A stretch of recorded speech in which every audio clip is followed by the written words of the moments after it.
그녀는 그 집의 주인이었지만 명절만 되면 초대받지 못한 사람이었습니다.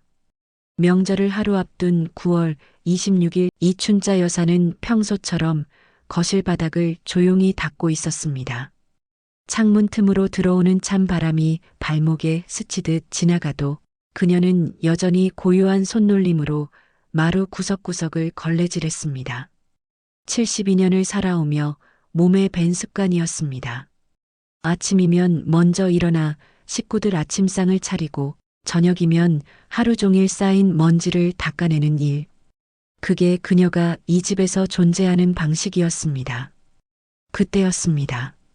현관문이 열리며 며느리 가영 씨가 쇼핑백을 들고 들어섰습니다.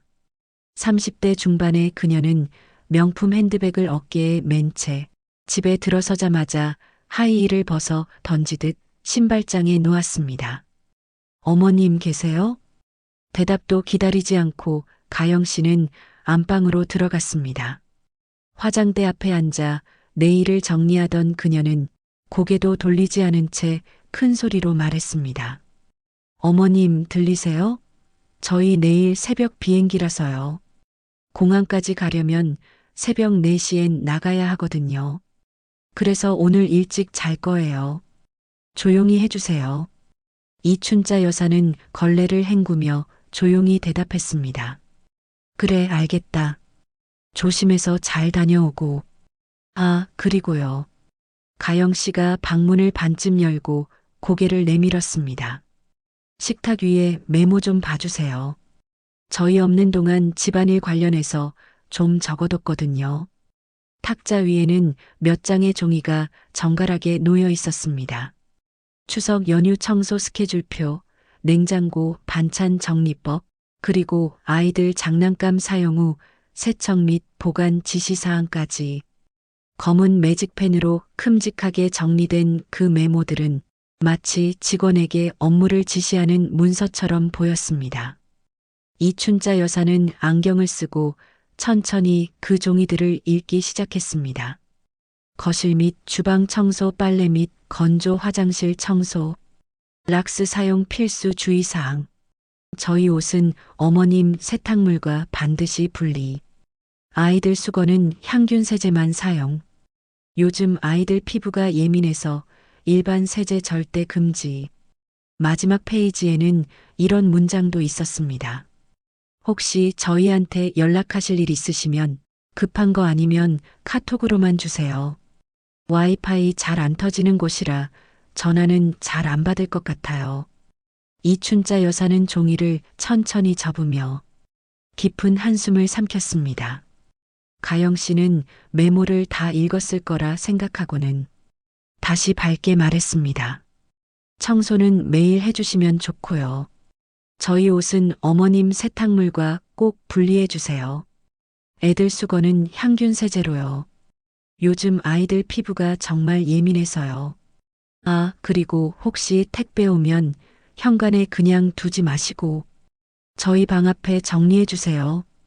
그녀는 말을 마친 뒤 얇게 웃었습니다. 그 웃음에는 미안함도 부탁하는 사람의 겸손함도 담겨 있지 않았습니다. 그저 자신은 이제 모든 준비를 끝냈다는 식의 만족감만 보일 뿐이었습니다. 이춘자 여사는 대답하지 않았습니다. 대신 천천히 메모를 들여다보며 고개를 끄덕였습니다. 오랜 세월 살아오며 배운 게 있었습니다. 말이 때론 칼보다 더 깊은 상처를 남긴다는 것을. 그래서 그녀는 말 대신 침묵을 선택했습니다. 다음 날인 9월 27일 새벽 현관문이 철컥하고 닫히는 소리에 이춘자 여사는 잠에서 깨어났습니다. 캐리어 바퀴가 현관 타일을 구르는 소리, 아이들의 졸린 목소리, 그리고 가영 씨의 낮은 속삭임. 조용히 해, 할머니 깨시겠어. 문이 닫히고 집은 다시 고요해졌습니다. 한참을 누워 천장을 바라보던 이춘자 여사는 천천히 몸을 일으켜 부엌으로 향했습니다. 조용한 부엌엔 따뜻한 공기 대신 쪽지 한 장이 냉장고 문에 붙어 있었습니다. 어머님, 냉장고에 반찬 넣어뒀어요. 전도 조금 남겨뒀고요. 입맛 없으실 땐 죽 드세요. 명절 잘 보내세요. 저희는 리조트가 산속이라 와이파이 잘 안 될 수도 있어서 연락이 좀 힘들 거예요. 급한 일 아니면 카톡만 해주세요. 쪽지를 읽은 이춘자 여사는 말없이 그 종이를 천천히 접어 식탁 한쪽에 내려놓았습니다. 입맛 없으실 땐 죽 드시라는 말이 유독 차갑게 느껴졌습니다. 마치 환자를 대하듯 노인을 시설에 맡기듯 그런 말투였습니다. 냉장고 문을 열었습니다. 반찬통이 가지런히 놓여 있었지만 그 안에는 그녀가 좋아하는 반찬은 단 하나도 없었습니다. 당근이 가득한 어린이용 잡채, 멸치 대신 아몬드로 만든 견과류 조림, 글루텐 프리 표시가 선명한 부침개, 그리고 가영 씨가 좋아한다던 그리스식 샐러드. 그녀의 입맛은 어디에도 없었습니다. 냉장고 구석 맨 뒤 작은 유리용기에 담긴 깻잎 장아찌가 눈에 들어왔습니다. 뚜껑을 열어보니 유통기한이 한참 지나 있었습니다. 그나마도 그녀가 지난 가을 직접 담근 것이었습니다. 이춘자 여사는 조용히 밥 한 공기를 전자레인지에 데우고 국 한 그릇을 끓이려다 말았습니다. 혼자인데 굳이? 결국 김치 하나에 찬밥으로 아침을 때웠습니다. 뜨거운 밥 앞에 앉았지만 한참 동안 수저를 들지 못했습니다. 예전엔 명절이면 며느리와 함께 전을 부치고 손주들과 웃으며 송편을 빚었습니다. 큰아이가 밀가루 묻은 손으로 할머니 최고라고 외치던 모습, 가영 씨가 처음 시집 왔을 때 서툰 손놀림으로 전을 뒤집다 태우며 웃던 기억. 하지만 그건 오래전 이야기였습니다. 어느 순간부터 명절은 가족의 시간이 아닌 그들만의 휴가가 되어버렸습니다. 아이들은 방에서 나올 줄 모르고 며느리는 명절마다 해외로 떠났습니다. 이춘자 여사는 그제야 깨달았습니다.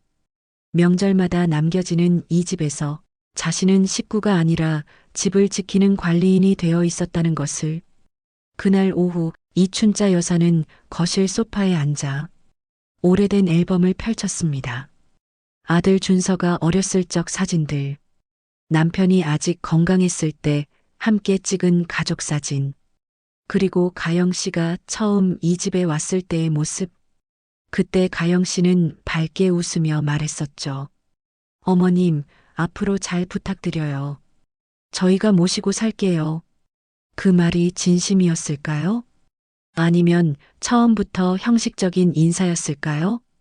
이춘자 여사는 정확히 언제부터 관계가 틀어졌는지 기억해냈습니다. 10년 전 첫째 손주가 태어난 직후였습니다. 산후조리원에서 돌아온 가영 씨는 아기 물건들을 정리하며 이렇게 말했습니다. 어머님, 아기 있으니까 집안 청소 더 신경 써주셔야 해요. 먼지 하나도 있으면 안 돼요. 요즘 애들 면역력이 약해서요. 그때부터였습니다. 이춘자 여사의 존재는 도움이 아닌 통제 대상이 되었습니다. 가영 씨는 점점 더 많은 규칙을 만들었습니다. 아기 재울 때 TV 소리 꺼주세요. 요리할 때 환기 꼭 해주세요. 냄새 배면 안 돼요. 빨래는 꼭 분리해 주세요. 아기 옷이랑 섞이면 안 돼요. 그리고 7년 전 둘째가 태어나고 나서는 더 심해졌습니다. 어머님, 친구들 오는 날엔 방에 계셔 주실래요? 아무래도 어머님 계시면 얘들이 불편해해서요. 자기 집에서 자기 방에 갇혀 있어야 하는 사람. 그게 이춘자 여사가 된 것입니다. 며느리는 늘 정중했습니다. 항상 어머님하고 부르며 미소를 띄었고 말끝에는 꼭 높임말을 붙였습니다. 하지만 그 말들 사이에는 우리는 진짜 가족이 아닙니다라는 선명한 선이 늘 깔려 있었습니다. 어느 날 이런 일도 있었습니다. 이춘자 여사가 아침 일찍 일어나 된장찌개를 끓이고 있었습니다. 텔레비전에서 조용히 아침 뉴스가 흘러나오고 있었는데 가영 씨가 안방 문을 벌컥 열고 나와 인상을 찌푸리며 말했습니다. 어머님, 지금 몇 시인데요? 이 시간엔 애들 자는 시간인데요. TV 소리 좀 줄여주세요. 아침부터 너무 시끄러워요. 그리고 냄비 소리도 조금만 조심해 주시면 안 될까요? 이춘자 여사는 그 순간 자신이 내는 모든 소리가 이 집에서 소음이 되어버렸다는 걸 깨달았습니다. 냄비 끓는 소리, 밥 짓는 소리, 뉴스 소리, 심지어 숨소리까지도. 그날 이후 이춘자 여사는 아침 7시 전에는 부엌에 가지 않게 되었습니다.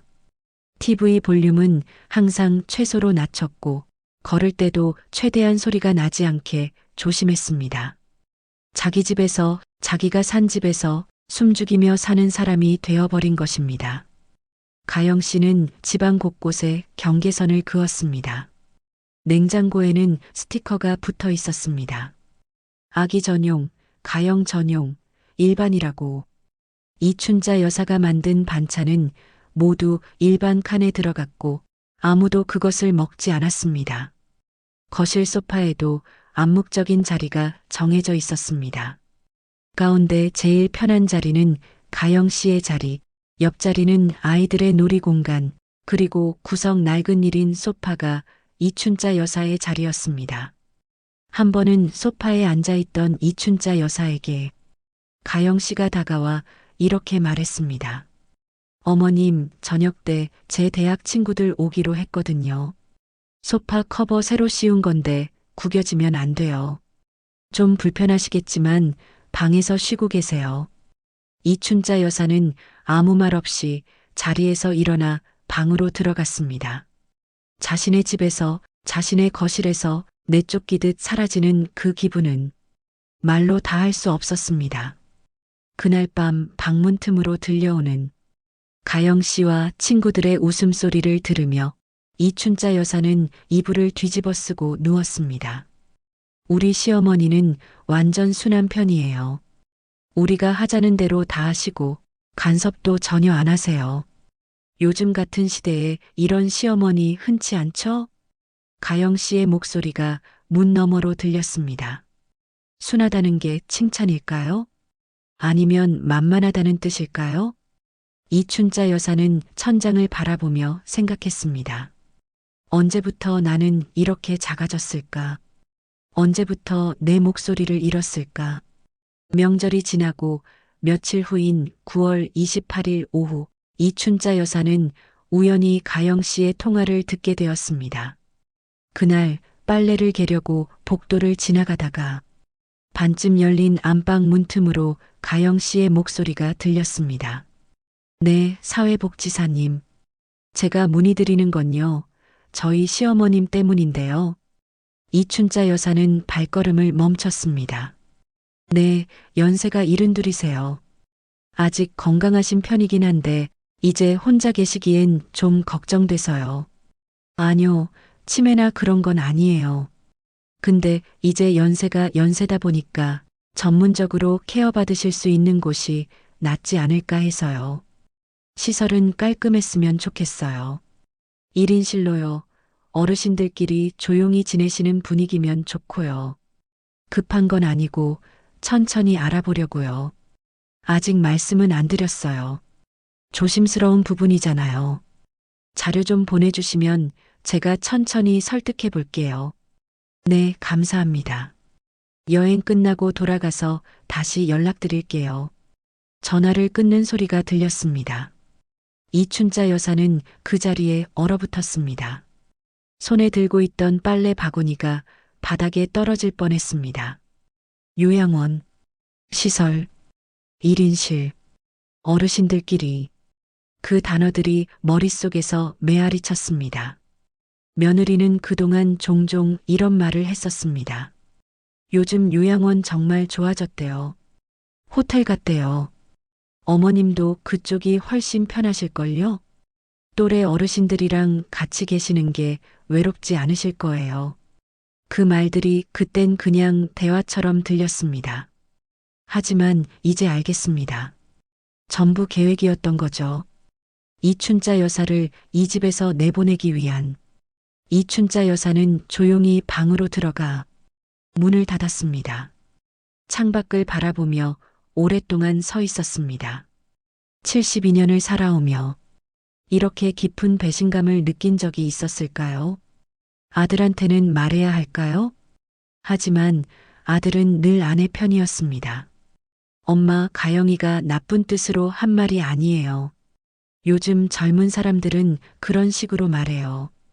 아들의 변명이 들리는 것 같았습니다.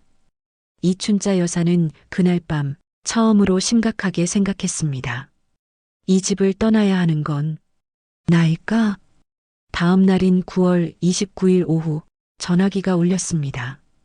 화면에 뜬 이름은 경희. 50년 지기 친구였습니다. 춘자야, 잘 지내고 있어? 응. 그냥 조용해. 너네 애들은 어디 갔어? 명절인데 여행 갔어. 해외로. 늘 그렇지 뭐. 전화기 너머로 한참 침묵이 흘렀습니다. 춘자야, 너 진짜 괜찮아? 괜찮아 뭐. 아니야, 너 목소리 들어보니까 아닌 것 같은데. 나 지금 당장 갈까?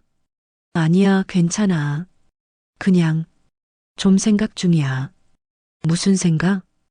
이춘자 여사는 한참을 망설이다 말했습니다. 경희야, 나 이 집 떠날까 봐. 뭐? 갑자기 무슨 소리야? 며느리가 나를 요양원에 보내려는 것 같아. 우연히 통화 내용을 들었거든. 전화기 너머로 경희의 한숨소리가 들렸습니다. 그 여자가 결국 그렇게 나왔구나. 춘자야, 잘 들어.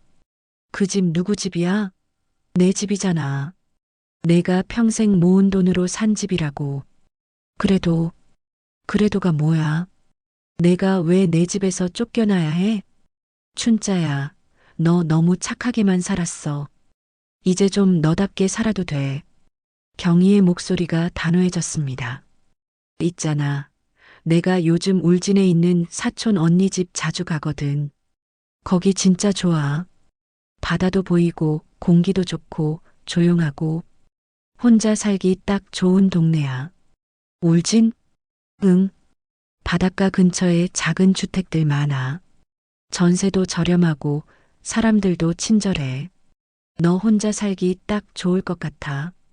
나이 70 넘어서 새로 시작하는 게 쉬울까? 쉽진 않겠지. 근데 지금 그 집에서 눈치 보며 사는 것보다는 나을 거야. 춘자야, 넌 아직 건강하잖아. 이제라도 내 인생 살아. 그 말에 이춘자 여사의 눈가가 뜨거워졌습니다. 경희야, 울지 마. 내가 다 도와줄게. 울진 집도 같이 알아보고 이사도 내가 같이 갈게. 혼자 아니니까 걱정하지 마. 전화를 끊고 나서도 이춘자 여사는 한참을 그 자리에 서 있었습니다. 창밖으로 해가 지고 있었습니다. 노을이 붉게 물든 하늘을 바라보며 그녀는 생각했습니다. 그래, 이제 내 인생을 살아보자. 다음 날인 9월 30일 아침, 이춘자 여사는 서랍 깊숙한 곳에서 등기부등본을 꺼냈습니다. 부동산 등기부등본. 소재지 인천광역시 남동구 삼산동, 면적 32평. 소유자 이춘자. 20년 전 남편이 세상을 떠난 후 가사도우미 일을 하며 모은 돈으로 이 아파트를 샀습니다. 당시 아들 준서는 대학생이었고 엄마, 우리 집 생겼어요? 진짜요? 하며 기뻐했던 모습이 생생합니다. 결혼 후 준서 부부가 들어와 살게 된 것도 이춘자 여사의 선택이었습니다. 좁은 원룸에서 신혼생활 하는 것보다 우리 집에서 같이 살자. 그때 가영 씨는 고마워하며 말했었죠. 어머님, 정말 감사해요. 저희가 잘 모실게요. 하지만 지금 이 집에서 이춘자 여사의 이름이 적힌 곳은 등기부등본뿐이었습니다. 거실 가구, 주방용품, 심지어 안방 침대까지 모두 가영 씨가 고른 것들이었습니다. 이춘자 여사가 쓸 수 있는 공간은 작은 방 한 칸과 구석진 1인 소파뿐이었습니다. 내 집인데 내가 왜 이렇게 작아져 있지? 이춘자 여사는 휴대폰을 꺼내 명함 사진을 찾았습니다. 한길 공인중개사사무소, 몇 년 전 관리비 상담차 방문했던 곳이었습니다. 망설임 없이 전화를 걸었습니다. 여보세요. 한길 공인중개사입니다. 네, 안녕하세요. 집을 좀 팔고 싶어서요. 아, 네. 어디 소재 아파트신가요? 인천 삼산동이요. 32평형. 재건축 얘기 있는 단지예요. 아, 거기요. 지금 문의 많이 들어오는 데인데요. 재건축 기대감 때문에 찾는 분들 많으세요. 언제쯤 보여드릴 수 있을까요? 지금 집에 사람이 없어요. 여행 가서 일주일쯤 비워뒀거든요. 그 사이에 보여주시고 계약까지 가능할까요? 아, 그럼 더 좋죠.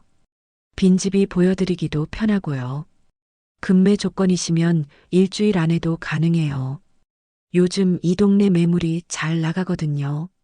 얼마나 받을 수 있을까요? 시세가 지금 4억 2천에서 4억 5천 정도 하는데요. 재건축 기대감이 있어서 협상 잘하시면 4억 5천도 가능할 것 같습니다. 그렇게 해주세요. 그리고 중요한 게 있는데요. 잔금일을 2주 이내로 잡아주실 수 있나요? 2주요? 그럼 10월 중순쯤이네요. 네, 가능하면 빠를수록 좋아요. 중개사는 잠시 생각하더니 말했습니다. 급매로 나가면 가능할 것 같은데요. 다만 가격을 조금 낮춰야 할 수도 있어요. 괜찮아요. 4억 2천이면 돼요. 빨리 정리하고 싶어요. 알겠습니다. 그럼 오늘 바로 사진 찍으러 가고 내일부터 매물 올릴게요. 관심 있는 고객들한테 연락해 볼게요. 감사합니다. 참, 확인차 여쭤보는 건데요. 등기부상 소유주가 고객님 맞으시죠? 가족 동의는 받으셨나요? 이춘자 여사는 단호하게 말했습니다. 네, 제 명의예요. 가족 동의는 필요 없어요. 제 집이니까요. 아, 네. 알겠습니다. 그럼 진행하겠습니다. 전화를 끄는 이춘자 여사는 깊게 숨을 들이마셨습니다. 떨리는 손으로 찻잔을 들고 창밖을 바라보았습니다. 72년 인생에서 가장 큰 결정을 내린 순간이었습니다. 며느리와 아들이 여행에서 돌아오기 하루 전인 10월 5일 이춘자 여사는 부동산으로부터 전화를 받았습니다. 고객님, 계약 성사됐습니다. 중년 부부분이 보시고 바로 계약 원하신다고 하셔서요. 가격은 4억 3천으로 협상됐고요. 잔금일은 10월 20일로 잡았습니다. 정말요? 네. 2주 내 급매 조건이라 계약금 1억을 먼저 입금해 주신다고 하세요. 내일 계약서 쓰실 수 있으세요? 네, 가능해요. 그럼 내일 오전 10시에 사무실로 오세요. 계약자분들도 그 시간에 오시기로 했어요. 다음 날인 10월 6일 오전 이춘자 여사는 말끔한 옷차림으로 부동산을 찾아갔습니다. 계약자는 50대 중반의 부부였습니다. 안녕하세요. 집 정말 마음에 들었어요. 잘 관리되어 있고 위치도 좋고요. 감사합니다. 저희가 급하게 집 구하고 있었는데 마침 이 매물 나와서 정말 다행이에요. 재건축 기대도 되고요. 계약서에 도장을 찍으며 이춘자 여사의 손은 떨렸습니다. 하지만 후회는 없었습니다. 계약금 1억 원이 통장에 입금되고 이춘자 여사는 처음으로 자신의 돈이 자신을 위한 것임을 느꼈습니다. 같은 날 저녁 7시 현관문이 열리며 가영 씨 가족이 들어왔습니다. 드디어 집이다. 할머니, 우리 왔어요. 아이들이 캐리어를 끌며 거실로 뛰어들었습니다. 어머님, 다녀왔습니다. 가영 씨는 밝게 웃으며 인사했지만 이춘자 여사의 표정을 보고 잠시 멈칫했습니다. 어머님, 무슨 일 있으세요? 안색이 안 좋으신데. 아니, 괜찮다. 하지만 이춘자 여사의 눈빛은 전과 달랐습니다. 저녁을 먹고 난 후 이춘자 여사는 조용히 말했습니다. 준서야, 가영아. 할 말이 있다. 네, 어머님. 무슨 일이세요? 이 집 팔았다. 네. 순간 거실이 얼어붙었습니다. 뭐라고요? 집을 팔았다고요? 가영 씨의 목소리가 떨렸습니다. 명절 때 너희 여행 간 사이에 계약했어. 잔금일은 10월 20일이야. 어머님, 농담이시죠? 아니야. 진심이야. 계약서 여기 있어. 이춘자 여사는 가방에서 계약서 사본을 꺼내 식탁에 놓았습니다. 준서가 황급히 계약서를 집어들었습니다. 이게 진짜네요. 어머님, 이게 무슨 일이세요? 왜 우리한테 말도 없이 집을 팔아요? 가영 씨의 목소리가 날카로워졌습니다. 내 집이니까 내 마음대로 팔 수 있지. 하지만 저희가 여기 살고 있잖아요. 이렇게 갑자기 어떡해요? 나도 갑자기 알았어. 내가 요양원에 가야 한다는 걸. 네. 가영 씨의 얼굴이 하얗게 변했습니다. 내가 들었어. 내가 사회복지사랑 통화하는 거, 나를 시설에 보내려고 알아보던 거 다 알아.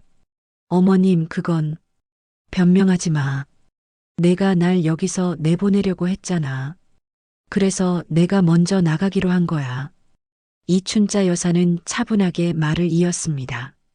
10월 20일까지 짐 정리해서 나가면 돼. 새 집주인이 그날 들어온대. 어머님, 그럼 저희는 어디로 가요? 그건 너희가 알아서 해. 난 울진으로 갈 거야. 울진요? 응. 거기서 혼자 살 거야. 너희 눈치 안 보고. 그날 밤 준서와 가영 씨는 방에서 긴 대화를 나눴습니다. 하지만 이미 결정된 일이었습니다. 다음 날부터 집은 혼란에 빠졌습니다. 가영 씨는 급히 부동산을 알아봤지만 2주 안에 구할 수 있는 집은 보증금 1천만 원에 월세 70만 원짜리 다세대 주택뿐이었습니다. 이런 데서 어떻게 살아요? 가영 씨는 좌절했지만 선택의 여지가 없었습니다. 이춘자 여사는 조용히 자신의 짐을 정리했습니다. 72년을 살아오며 모은 것들. 하지만 가져갈 것은 많지 않았습니다. 옷 몇 벌, 사진 앨범, 남편의 유품 몇 가지. 그게 전부였습니다. 경희는 약속대로 울진의 작은 집을 알아봐 주었습니다. 춘자야, 바다 보이는 집 하나 구했어. 전세 5천의 작은 2층 주택이야. 너 혼자 살기 딱 좋아. 고마워, 경희야. 뭘, 우리 사이에. 이사날 내가 같이 갈게. 10월 19일 이삿짐 센터 직원들이 왔습니다. 이춘자 여사의 짐은 작은 트럭 하나로도 충분했습니다. 할머니, 정말 가세요? 큰 손주가 눈물을 글썽이며 물었습니다. 그래. 할머니, 이제 바닷가에서 살 거야. 우리도 놀러 가도 돼요? 물론이지. 여름에 놀러와. 가영 씨는 끝까지 이춘자 여사를 말리지 않았습니다. 어쩌면 이게 서로에게 더 나은 선택임을 알고 있었을지도 모릅니다. 10월 20일 아침 이춘자 여사는 마지막으로 집을 둘러보았습니다. 20년을 산 집. 하지만 더 이상 자신의 집이 아닌 곳. 안녕. 작게 속삭이고 현관문을 나섰습니다. 울진의 집은 작았지만 따뜻했습니다. 바닷가가 가까워 아침마다 산책을 할 수 있었고 작은 텃밭도 있었습니다. 경희가 이웃들에게 소개해줘서 금방 친구들도 생겼습니다. 춘자 씨, 우리 오늘 바지락 캐러 갈래요? 좋아요. 72년 만에 처음으로 이춘자 여사는 자신만을 위한 시간을 살았습니다. 아침에 일어나 커피를 마시고 텃밭에 물을 주고 바다를 바라보며 하루를 시작했습니다. 누구의 눈치도 보지 않고 누구에게도 허락받지 않고 다음 해 4월 현관 초인종이 울렸습니다. 문을 열자 아들 준서가 서 있었습니다. 어머니, 준서야. 보고 싶었습니다.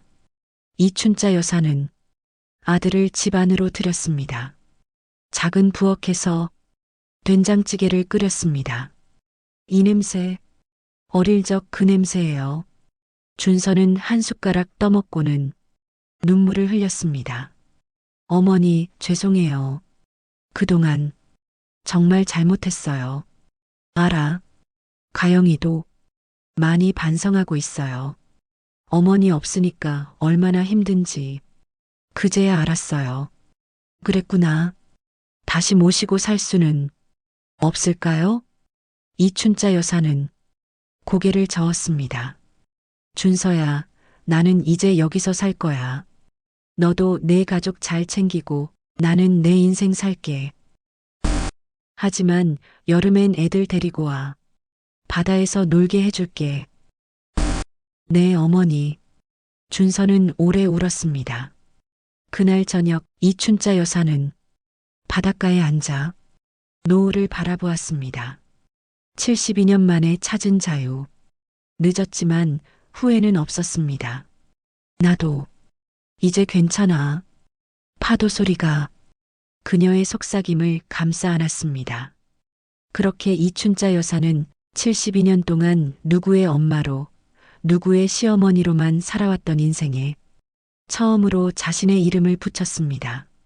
나답게 살아간다는 게 이렇게나 늦게 찾아온다 해도 절대 늦은 건 아니구나.